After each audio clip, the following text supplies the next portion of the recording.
আমি শামীম রিজার বাবা এই সেনা সদস্যের জানাজায় উপস্থিত আছেন সেনাপ্রধান স্যার, বিমান বাহিনী প্রধান স্যার, সবাইকে আমার ধন্যবাদ। আসসালামু আলাইকুম। আমার বটগাছ ছিল কিন্তু এখন আর নাই, এমন ঝড়ে ভেঙে চুরমার হয়ে গেল রে বাবা। আল্লাহর কাছে আমি কি কথা বলবো। আমার বাবা খুব একটা সৎ একটা বাবা ছিল, আমার দেশের লোক সদর ছাড় আমার গ্রামের রে। আমার বাবার কথা বলে আর শেষ করার মতন কোনো কায়দা আমার নাই।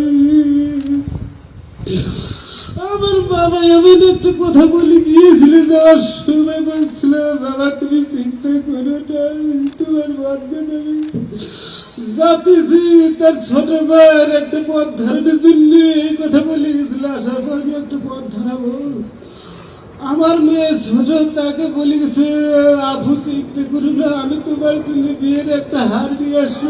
আমার চুর মার হয়ে গেলে সব কিছু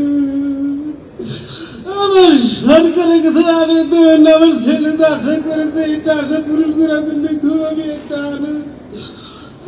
আবেদন জানাচ্ছি। আমার বাবার কথা বললে আমার শেষ নাই, আর কথা আমার কিছু করার জায়গা নেই। আসসালামু আলাইকুম রহমতুল্লাহি ওয়া বারাকাতুহু।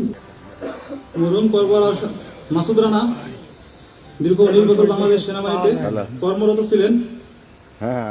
তার কাজে কর্মে এবং কথাবার্তায় যদি কারো মনে কোনো রকম কষ্ট দিয়ে থাকে, আপনার আল্লাহর মেহেরবানিতে তাকে ক্ষমা করে দেবেন।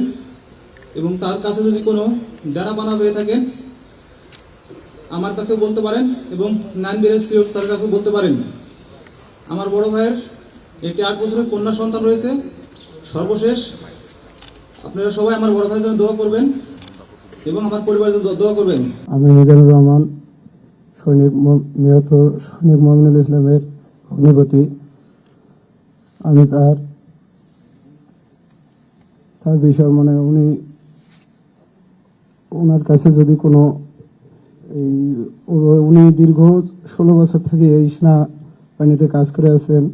উনি চলার পথে যদি কারো মনে কষ্ট দিয়ে থাকেন, তাহাকে আল্লাহর হস্তে সবাই মাফ করে দেবেন। আর উনি ছিল ওনার পরিবারের সবচেয়ে বড় ছেলে।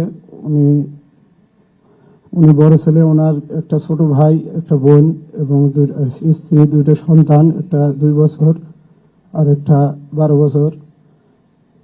স্যার আপনার কাছে বিশেষ মেহরবানি স্যার, আপনারা যদি কাইন্ডলি একটু তার ফ্যামিলির দিকে একটু তাকান স্যার। সেই বলে আমি আমার সংক্ষিপ্ত বক্তব্য শেষ করছি।